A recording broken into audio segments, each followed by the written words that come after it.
All right, Nostalgia Trappers, welcome to the program. David Parsons here. Hope you're doing well. We're talking about dudes today. Now, as someone who was born and raised and is still living in Southern California, dudes and dude culture are ubiquitous, and I would say dudeness has been a primary site where I have navigated and shaped my ideas about masculinity, no doubt. And the dude is something that has become much more of a cultural icon in my lifetime, and certainly just in the last 10 years. And my guest today can shed light on what all this means and where it's coming from. Certainly a primary site where it's coming from, which is food media and food culture and the idea of dude food. Her name is Emily J.H. Contois. Her book is called Diners, Dudes, and Diets: How Gender and Power Collide in Food Media and Culture. I cannot tell you how many great insights there are in this book about the sort of image of the dude as engaged during this sort of Great Recession moment post-2008. And the dude as sort of this stabilizing figure.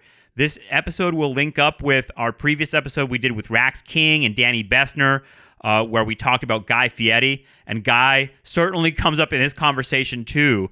But this Emily's work is sort of focused on this broader world of masculinity and how the dude emerges as this particularly important figure during a chaotic social and political and economic moment. And like I said, this was just a really, really fun conversation.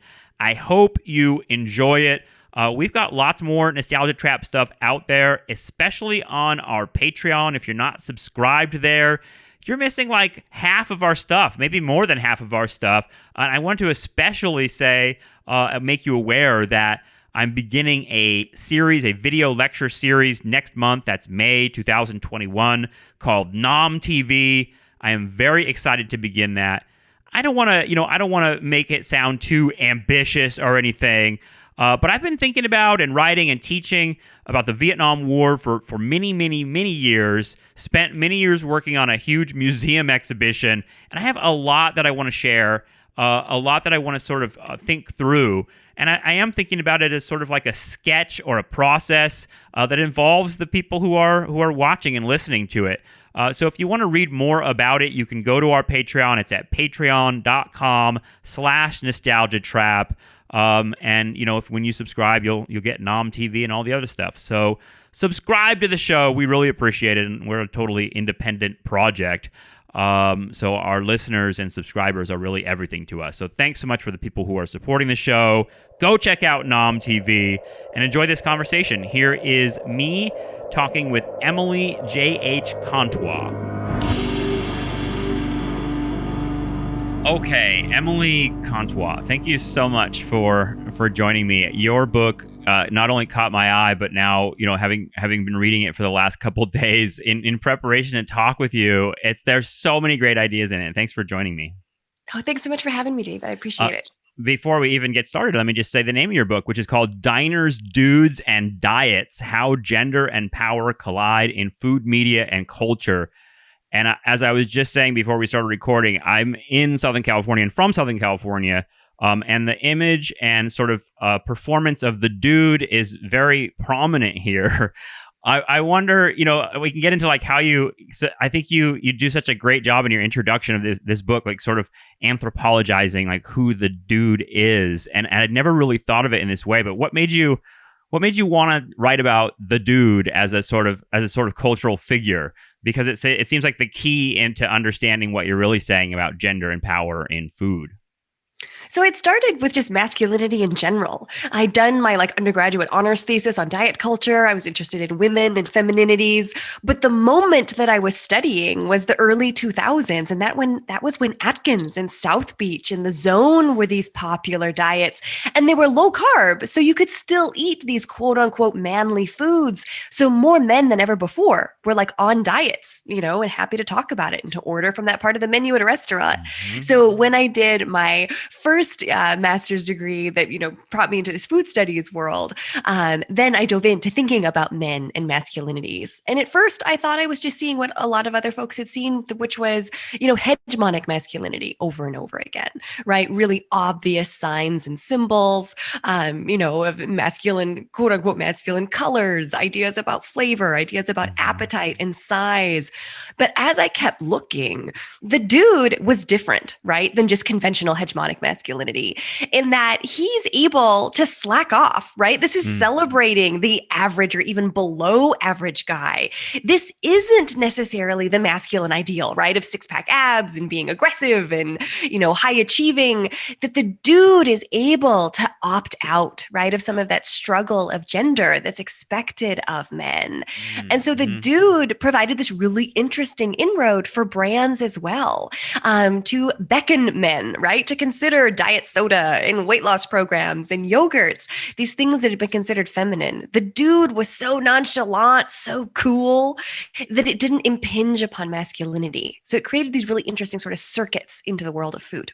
Yeah, I'm thinking about the word dad bod came to mind as you were describing that, because it seems like almost like a recalibration. And I wonder, I wonder how much of this, because it reminded me of sort of like we have a common story, I think, about advertising in America, that is sort of like, oh, there was this time in the 20s with Bernays where they sort of like figured out how to sell cigarettes and makeup to women who had never bought it before.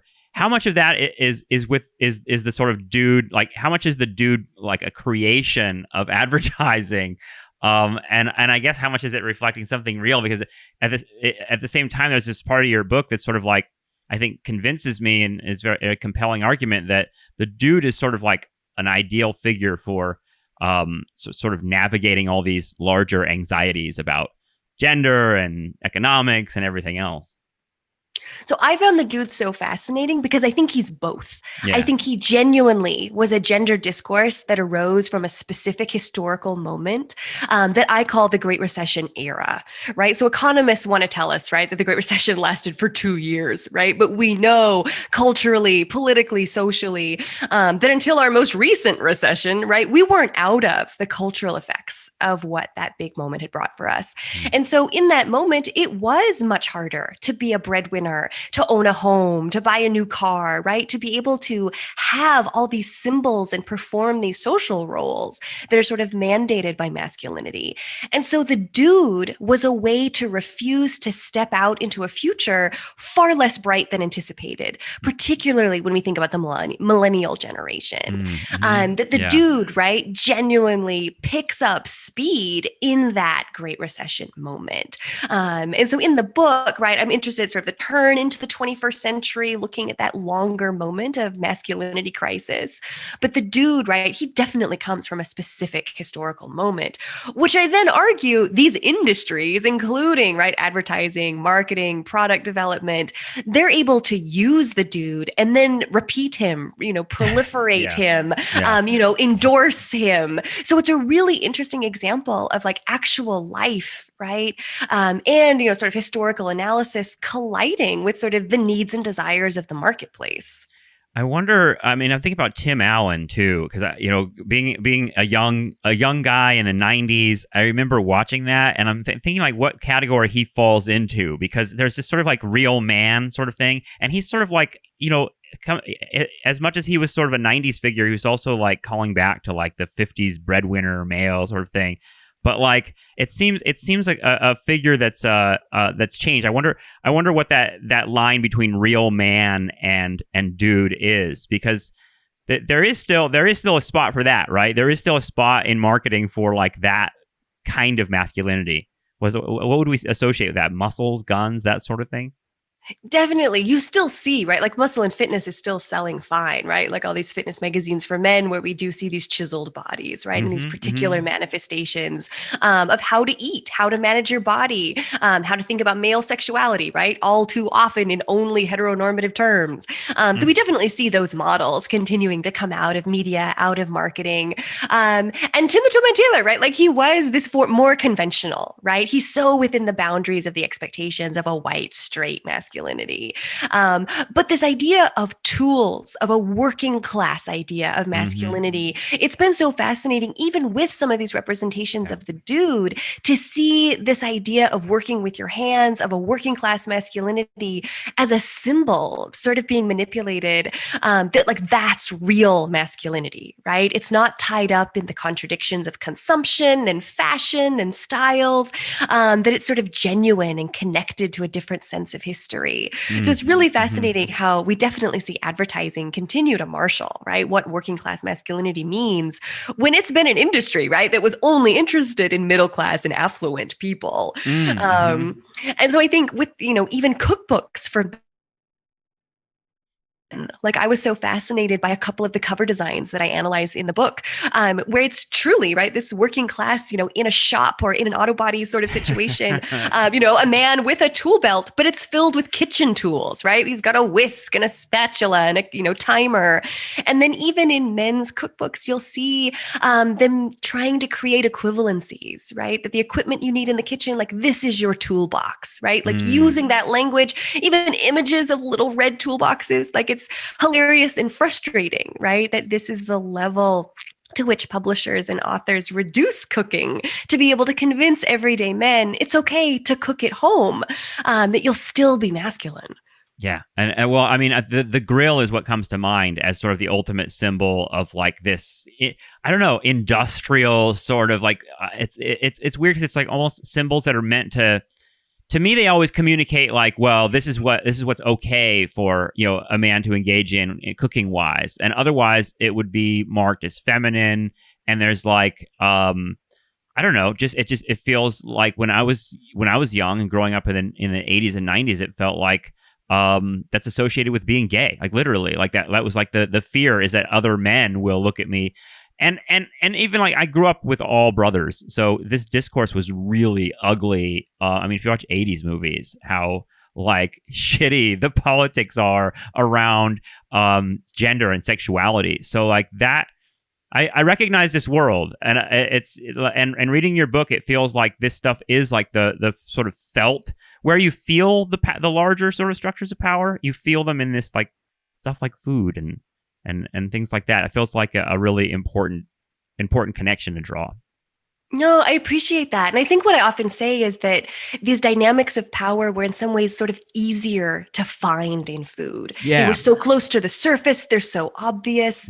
I know when I had another conversation, sort of a, author meets critics panel that was mostly scholars of advertising and marketing and branding. And so they didn't have, that sort of, food culture background. And so they were sort of shocked, right? Like how overt, how obvious this is, how on the nose a lot of these sort of stereotypes and sort of deep-seated, name your phobia that we see articulated in this world, right, of food and of bodies. And so I think it's a really good point, right, that the dude wasn't about, just this sort of anti-feminine, like pushing back against a feminizing influence, but also, when we think about dude food, right, like everything about it is also heterosexualizing food. Yeah, right. And I think we haven't talked about race yet either, but like thinking about the whiteness of the dude and his inherent privilege to just slack off and say, no, I'm not going to be a part of that. Like, I'm just going to lay back and like, this is good enough, right? There's a privilege inherent to like getting to do that. Yeah. Yeah. To sort of like check out entirely. Yeah, and it feels like the advertising that is dude-oriented advertising is sort of encouraging that, and it's interesting because like we've talked about like slacker culture from the 90s on this show a lot. It's called Nostalgia Trap, and we're like the 90s is when I came of age, I guess. But like we just did a show on Reality Bites and the sort of image of the slacker, and sort of like the slacker in the 90s, like there are different sort of like I guess grades of how disengaged they are and what that disengagement means. Because like, there's like the characters in Reality Bites are disengaged in part because they're like sort of alienated from, the world of their parents and the sort of corporate world. And they're like, there's some sort of sense of like, I don't know, values and rebellion in the sort of slacking element, or like, but it's interesting to think of it also as like, as that image becomes kind of commodified, like you describe, into the 2000s, it's more like it just keeps the disengagement. It just keeps the kind of like slacking part of it. And we cut off the whole sort of larger, like why we slack in the first place, if that makes sense. Exactly. I think that's why the context is so important, right? That I do Yeah. have this generous read of like why one would want to act like a dude, right? Yeah. To want to take that on. And so it does. It comes from a kind of resistance and rebellion. But I think what is important is that it doesn't do anything to dismantle those No. existing structures of No. power, right? A Right. dude still privileges from all the existing, right, dominant sort of structures as someone, who somehow manages, right, to be ideally manly. So we talked, just for a second about dad bod, right? And like, I'm like, sure, like dad bod's great, right? Like none of us, right, should be trying to have 4% body fat. Like my husband was a bodybuilder when we were in college. Like that's the most freaking miserable thing you can do to I'm yourself, sure. right? Like Yeah. so much cardio, so much gym time, and then not eating, right? Like it's horrible. But at the same time, dad bod did absolutely nothing for real conversations about mom bodies, right? Which gain weight for real reasons, which are then, expected, like celebrities to like 6 Dad weeks bod is later. from craft beer. Exactly. And so, It's funny because I'm thinking about Chris Pratt as a cultural figure because he's occupied both places, right? And it seems like there's been a lot of discussion in like social media and stuff about like what that means, how his experience is similar and different to women in Hollywood and his like body expectations, because there are a lot of people who feel that they want Chris Pratt's dad bod back, like that's sort of like the almost like a different kind of ideal for a certain portion of the population. God, all this stuff is really interesting. It makes me think of the literal dude, and when I think of the dude, I think of Lebowski, and like he's another figure who's definitely on that track of like how they make it in the film very clear that he's disengaged. Like in the 60s, he was a radical and he was like, he was against the Vietnam War and he was, in demonstrations and getting beat up and arrested and that sort of thing. And in the 90s, he's become this guy that just sort of like walks through the grocery store in his robe and sips on the Caucasian. So it's sort of like it tracks with sort of the history you're setting up. Yeah, that history is important. And then I love you bringing up Chris Pratt. Like he was one of the fun ones to write about because part of talking about, sort of exemplars of this ideally masculine body, like the Marvel Cinematic Universe, right, has made these expectations for what a man's body is supposed to look like under these ideal circumstances, like so much more culturally prevalent and visible. And so for someone like Chris Pratt, right, to go from being Andy on Parks and Rec to then being yet another ripped dude, not a dude, right, this like ripped manly figure that I think I write even in the book, right, about the line of dialogue they have to write into Parks and Rec to explain his physical transformation, because it wouldn't make any sense anymore that he just stopped drinking beer and lost 50 pounds. And so you're right that Chris Pratt has like talked on social media too, like showing, the very limited diet he gets to eat, when he's on set and has to look that way. And that's what, every woman, right, who's in Hollywood is eating. I can't remember which Oscars or Golden Globes it was when Tina Fey and Amy Poehler, they've hosted so many times now. But I remember that was one of their jokes, right? Some man being nominated for an Oscar or whichever award because he lost, 50 pounds for the role. And she was like, or for women, it's just called doing a movie. Right. That I have, empathy for the fact that, body dissatisfaction among men is approaching normative standards, right? When you talk to college men, older men, that all men are starting to feel like women, right? Where you're just always dissatisfied with your body. It never feels good enough or something you're proud of or feel comfortable in. And so I recognize that pain in men as well, but it's still different and not as extreme when we think about women's bodies, right? Continuing to not just have to exist with those standards, but to live in a patriarchal culture. Yeah, no, it makes me feel like the virus of advertising making you hate yourself was always like aimed with a particular passion at women and in a very particular like embodied way. But as that virus spreads to men, the dude becomes a way out.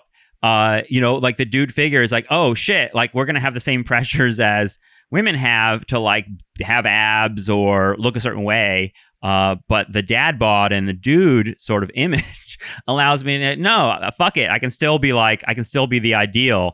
It's really compelling when you put it that way. No, it's infuriating as a woman. I'm just praising all your ideas here because they make me think a lot about what I eat and all that sort of thing.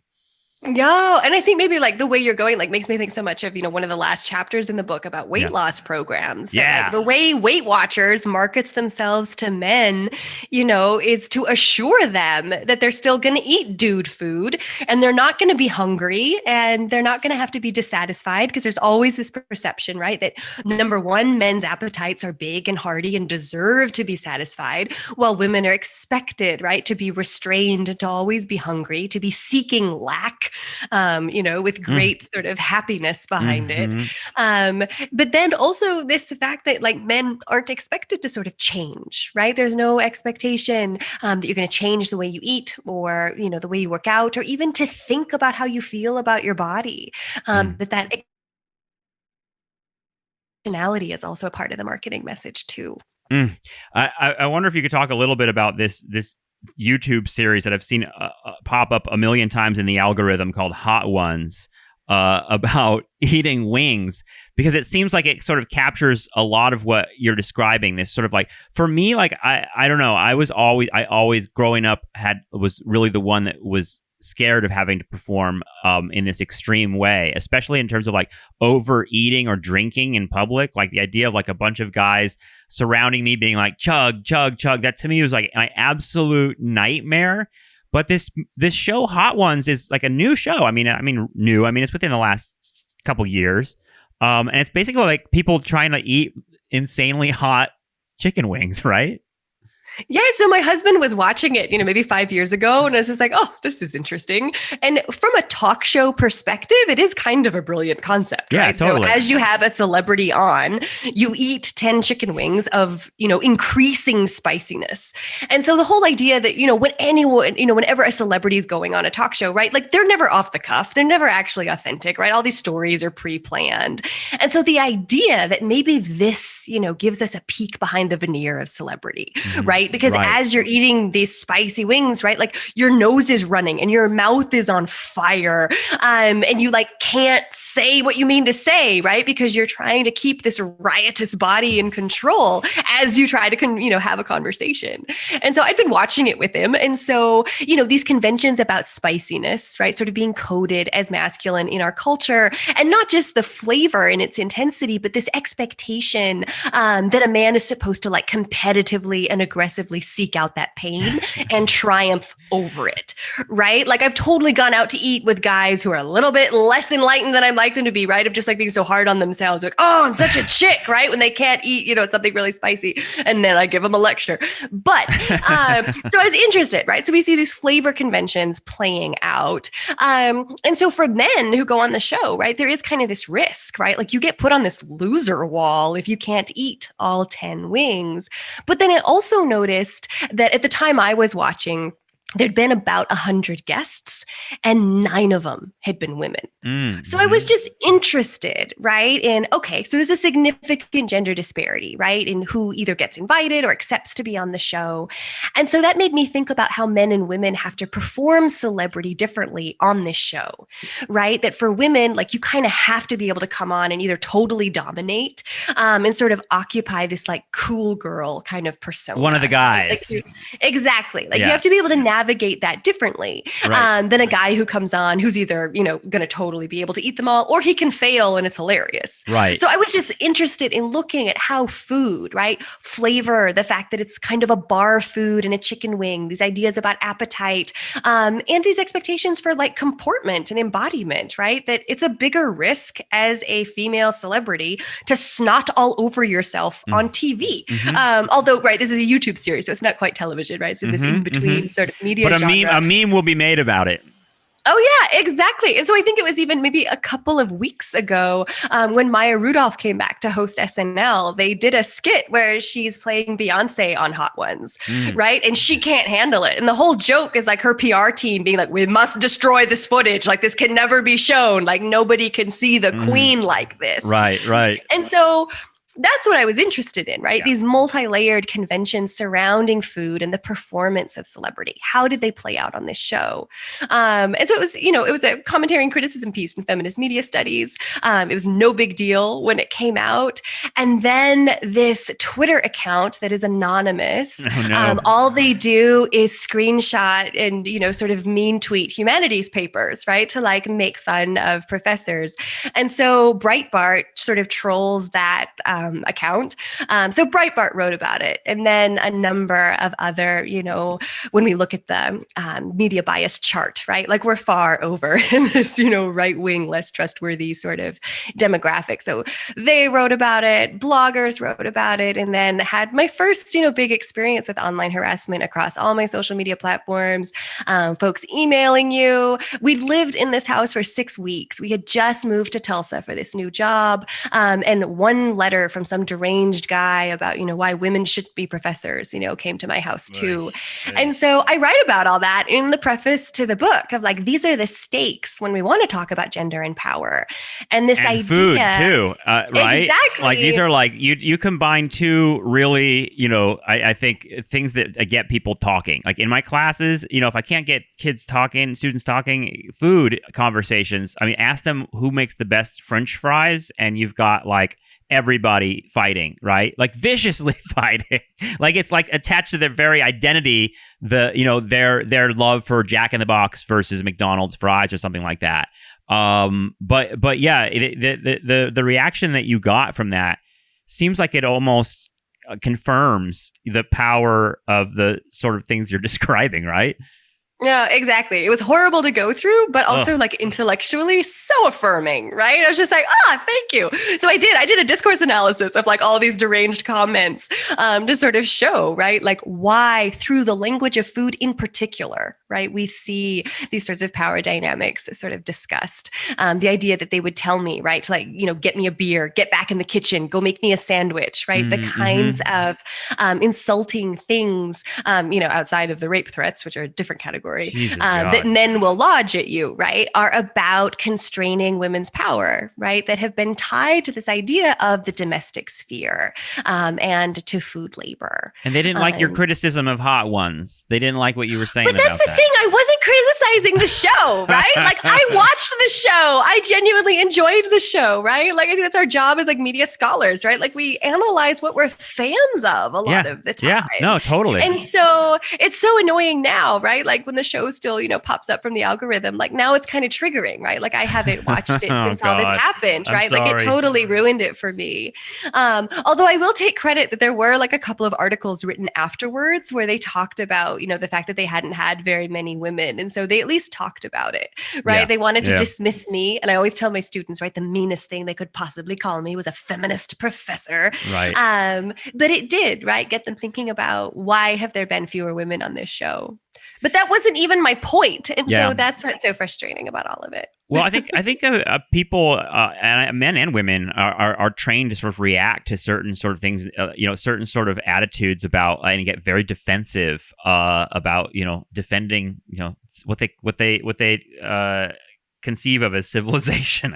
I mean, it's really it seems like it comes from a lot of different directions, and that's why I wanted to talk about Guy Fieri, because part of your book, a big part of your book, a chapter is about him as a figure, and we had an episode about him a few months ago where we were trying to sort of consider, what is his popular perception and what is his cultural importance, and your chapter really, I think, enters into a really great conversation about this guy, because he sort of like embodies the dude you're talking about, right? It seems like he's sort of touching, he's sort of the ultimate figure of that. But one of the things that made me sort of crazy is reading like the comments of like Anthony Bourdain and David Chang and these other like sort of swaggering assholes, celebrity chefs, and their attitudes, which are very revealing. But when did you start watching Guy Fieri? Because it's someone that I had to catch up with. I think I hadn't. There's like 30 seasons of this show. It's insane.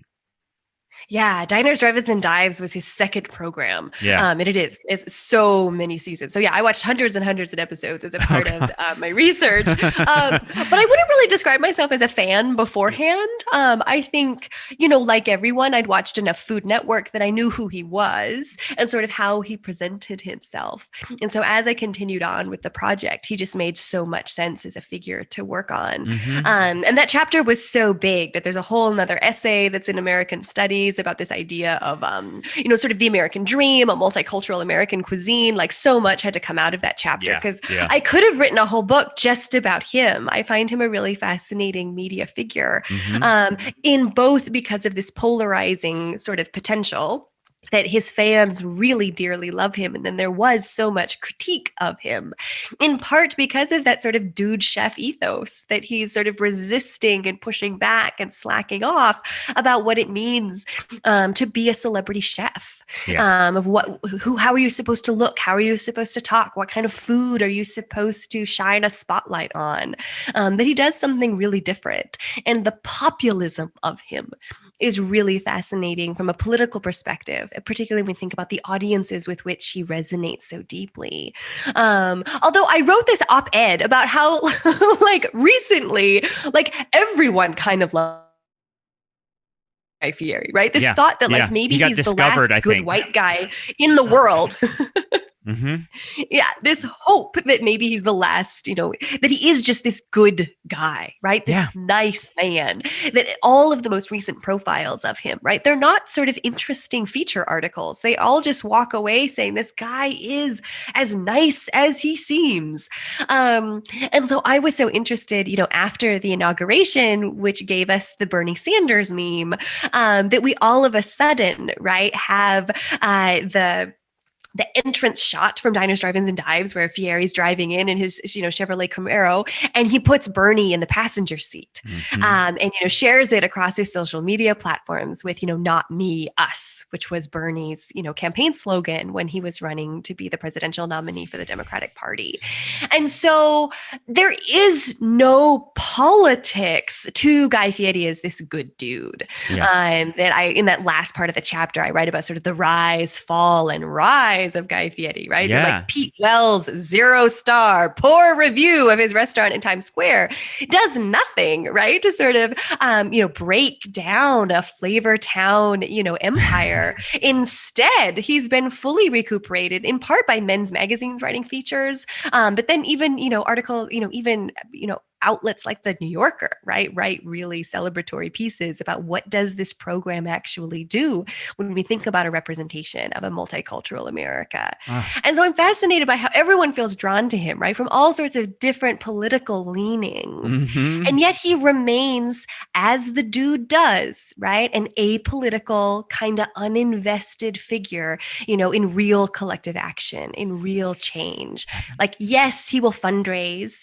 Yes, he will donate, yes, he will do some of these things, but he's not going to lobby Congress, right? He's not going to speak up and speak back. He's a different sort of celebrity, and that remains sort of encapsulated in that dude chef persona. And the reaction to him, I think, from figures like Bourdain and Pete Wells especially, comes off as so insanely elitist and snobbish to me now.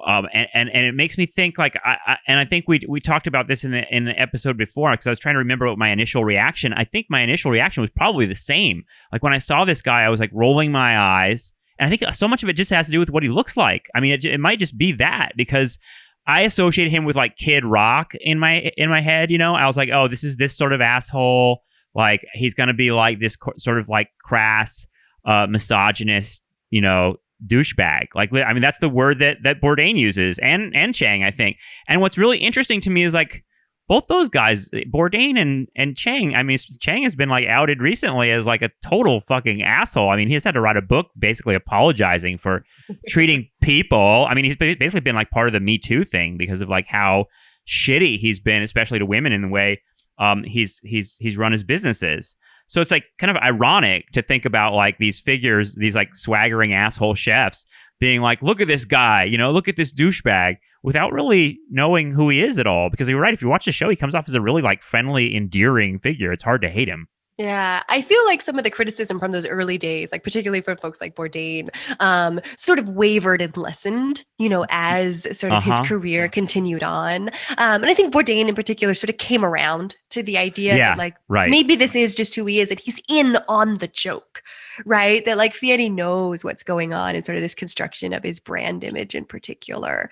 Mm. But I think like I sort of hold out this hope, right? Because we saw Bourdain go from sort of, the icon of, the rocker, misogynist, drug doing chef, that he gave us in Kitchen Confidential, right? Like it's great reading. Yeah. And it, is a part of, the chef becoming so much more than a blue collar career, right? Like chef became a very sexy, very, celebrated, mediated career in sort of that turn into the century, right? So Kitchen Confidential's 1999, Food Network's 1993, like the 90s into the 2000s, like is giving us a really different moment for thinking about chefs and kitchens and restaurants. And so Bourdain was a huge part of that, and not for the better, right? Like he gave us a really nasty beginning that was alluring, right? That was really seductive. Well, he was the bad boy. Yeah. Exactly. But as we saw, right, the food industry have a very real reckoning with Me Too.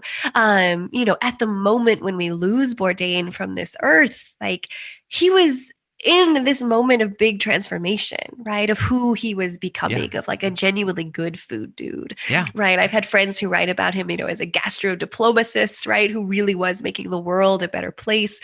So, I mean, he shows the development, right? That a white straight guy can do. That's what my public. shock was. Yeah. My shock was with because Bourdain is a tricky figure in my mind, and one who I really admire in a lot of ways. And really I always enjoyed his writing and his shows. He's not, in other words, he's not the same to me as like a Mario Batali type, who I never associated anything good with at all, except I think some of his restaurants had decent food, but I associate Batali with sort of like all the old school, like ugliest impulses, and you've seen like the reckoning there, at least with like, I don't know, with the Me Too is sort of a mixed bag because it's been, a focus on elite figures and not such, structural change.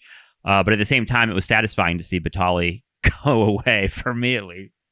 Yeah, definitely. And I think David Chang's story is like still being written too, right? Totally, like I think he's definitely a dude chef. Like he has that same sort of, resistance, right? To like come out, right, with a noodle bar, right, as his concept, right? Of like he's always been a part of that.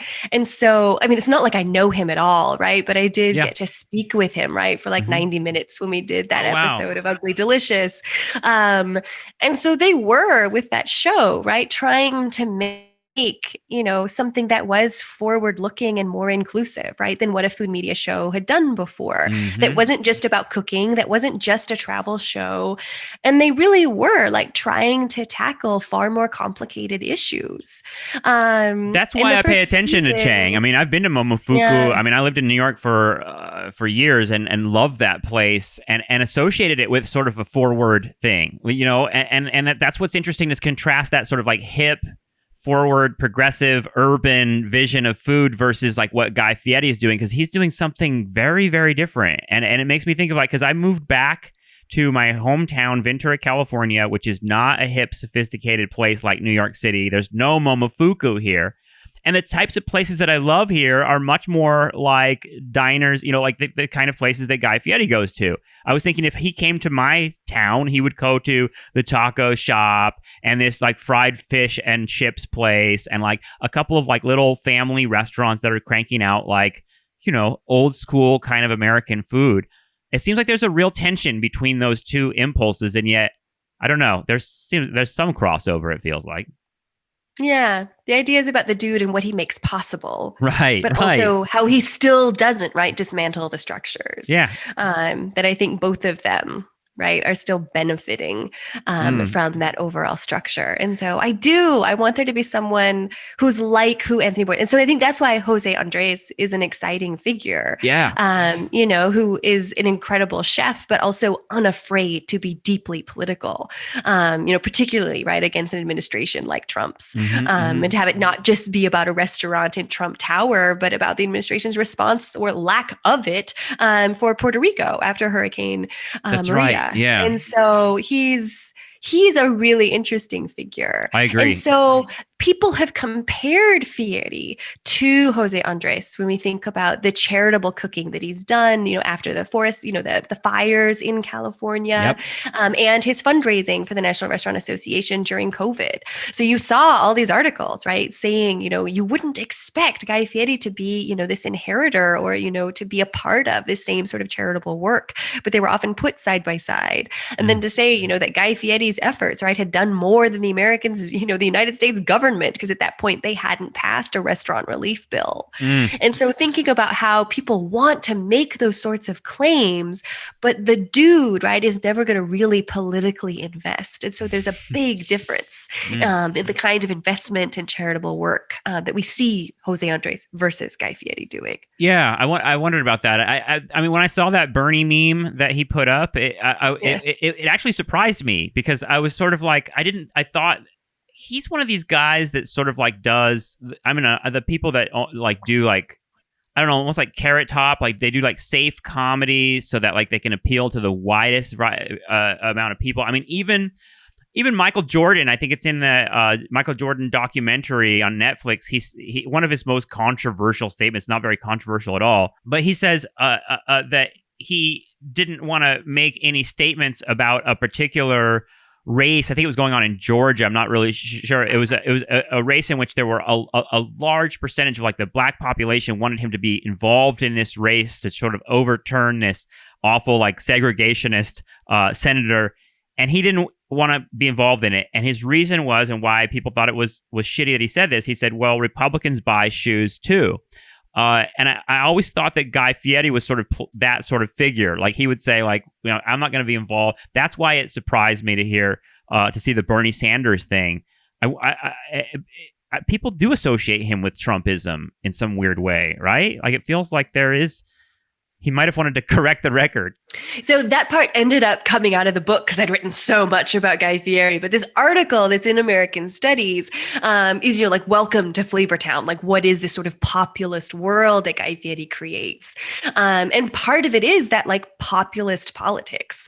And this idea that the audience to whom he speaks most profoundly is one that has felt left behind or ignored or derided by food media.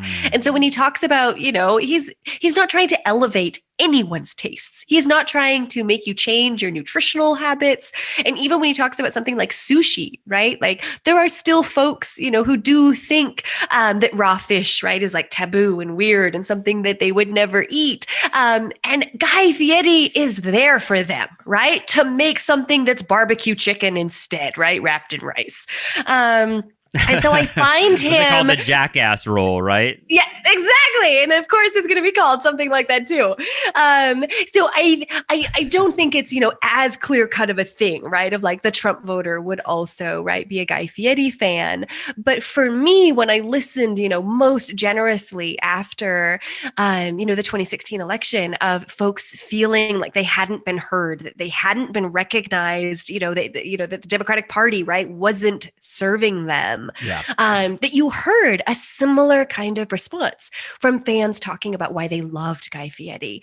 And so I at least found that fascinating and something to take seriously, of like, how and why is he appealing to that demographic?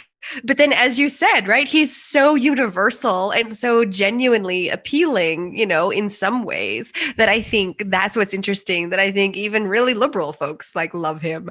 I was talking to a class the other day and they were talking about, that there definitely needs to be scholarship thinking about how queer audiences relate to Guy Fieri, the lesbian fans of Guy Fieri, and that goes back too to sort of like looks and hair and bodies, that like there's this like recognition that's like far more communal, that there's no derision in that sort of a fan relationship. So I think he's such a fascinating figure. Like there's more work for other folks to do on him too. I agree. I mean, it's something about his enthusiasm. It's like watching his program is sort of like in being invited into a very friendly sort of affect. He's not there like as much as I think that's what was projected upon him. If you don't watch the show, is you sort of think like, oh, this guy's going to be aggressive or sinister in some way. There's nothing threatening about him at all. He's like, come along for the ride. And even when I was actually surprised a few episodes I've watched of like how much he does sort of engage in, like, he understands like about local. He like says, oh, these are locally sourced ingredients. He like says all this stuff, and he even goes to like vegan restaurants and says like, I actually love vegan food. My sister got me into it. Let's go try some vegan food. And it's just like there's something so charming about it. He doesn't judge any of it. He doesn't say like you would expect that him to be like, I'm gonna go eat some vegan food, like a bunch of like hippies or something. Like he doesn't make fun at all. He's like not condescending. I think that's part of what's key is he's not condescending. I think that the sort of, I don't know. What you mentioned the difference between like Obama and arugula and Trump, like sort of displaying the fast food. It seems like the parties like do actually sadly engage like in symbolism like that to sort of like almost like exploit this and try and direct it, even though we all love nachos and fries and that sort of stuff. Yeah, exactly. I think that's why people got so frustrated by that New York Times quiz that was the images within people's fridges. Ugh. And could you guess, right, whether it was Democrat or Republican that brought out, so much, classism, healthism, really sort of complicated conversations about what we're judging the insides of, which people do at the grocery store too, right, of what's in someone's cart.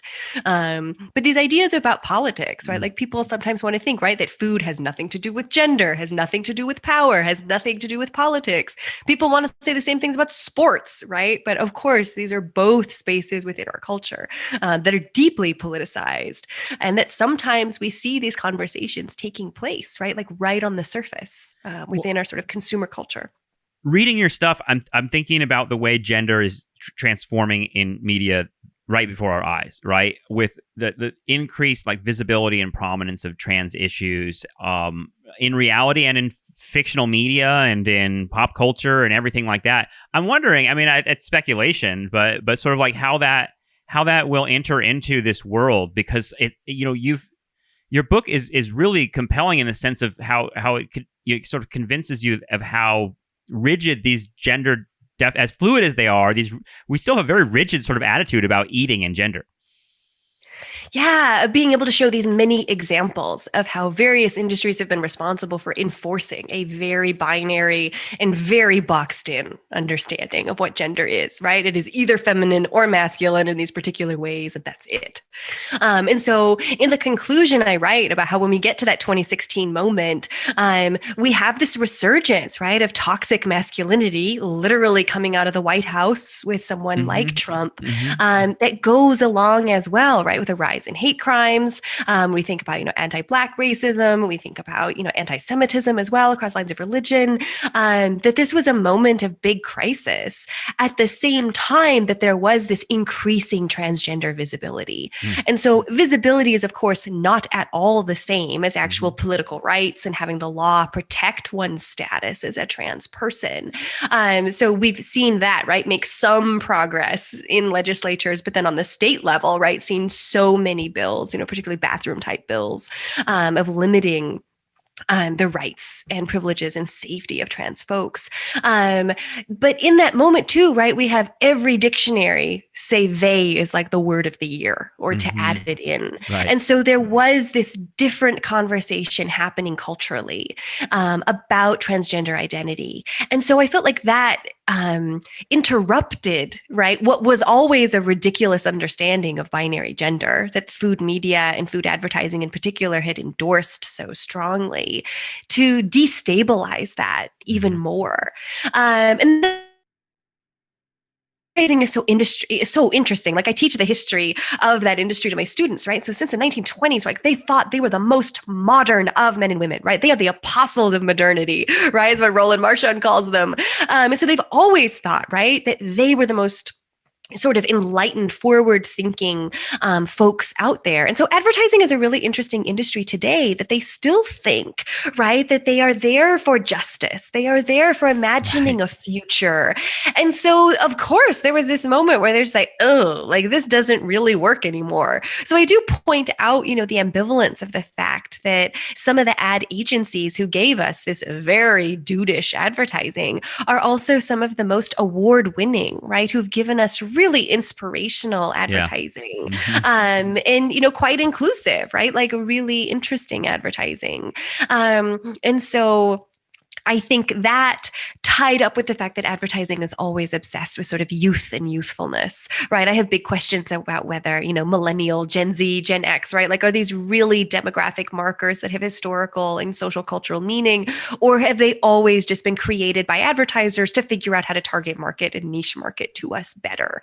And so Gen Z, like, literally doesn't care about gender, right? And has such a different understanding of it. So it makes sense that marketing in particular is going to make a move, right, of how they think about gender. But at the same time, right, there are examples in that book, right? Like I copy edited in March and April of 2020, and I could still add in new ads, right? They were 2019, 2020 that were just as bad as the ones that were coming out in 2005. So it's a slippery, ambivalent, like gray space of like, is this industry really moving forward in how it talks about gender and how it assigns it to things like flavors and ingredients and food and packaging and bodies.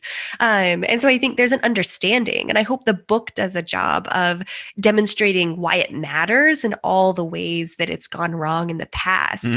The UK passed legislation, right? Like banning ads that promoted gender stereotypes, recognizing the damage that they do to people, to the way we understand ourselves and can move through the world. The United States would never do something like that. So it's interesting to think that like every ad in my book is one that would have been banned somewhere else. Well, I mean, the ads, it's important because the ads shape the way people talk on the playground when they're kids, honestly. Like that, I mean, that's what I was thinking about a lot when I was reading your book, is sort of like, as adults, and I can sit here as a media scholar and I'm very critical of advertising, and I see it and I go, oh, that's being aimed at a certain demographic that I'm not a part of. Ha ha ha. But like, it's, the minds that are sort of consuming this stuff, it does become, I mean, you can almost draw a line, and it's a conversation we've had for years about like eating disorders. We've talked about Karen Carpenter on this show a few times actually, and like Karen Carpenter and like the awareness of bulimia and anorexia that happens in the 80s. This was like 40 years ago, and yet we're still sort of engaged in this world where just with hot ones, what I was thinking about is sort of like women aren't allowed really to pig out. There's not really a sort of healthy image of women like pigging out in the way that men do in really performative ways. And what that really means to me is sort of like, you're not supposed to be comfortable eating a lot, and you're not like, you're going to like always be like thinking about, I shouldn't eat very much. And that's something that I've thought about too, not as a dude, I guess, is something that I've thought about in my life, in part about like, sort of like, what am I supposed to eat? How am I supposed to, what is, and especially in public, it's a huge part of the way we sort of go through the world. And I thank you for writing this book and for joining me today. This was really fun. No, thanks so much for having me. All right, that is going to do it for Nostalgia Trap today. I want to thank my guest, Emily J.H. Contois. Go check out her book, Diners, Dudes, and Diets: How Gender and Power Collide in Food, Media, and Culture. I think you will really appreciate the insight she shares about capitalism and culture and advertising, this image of the dude, and how food sort of ties it all together. I found it to be a really revelatory book. I hope you enjoyed our conversation. You can find lots more Nostalgia Trap stuff out there and support our show. We are totally listener supported, so you can do that at patreon.com/nostalgiatrap. and access all our bonus material, including my video lecture series on the Vietnam War, Nam TV, which is premiering next month. That's May 2021. Very excited to share that. And for subscribers only. So you do that at patreon.com/nostalgiatrap. All right, that's it for me. We'll talk to you soon. Take care. Bye-bye.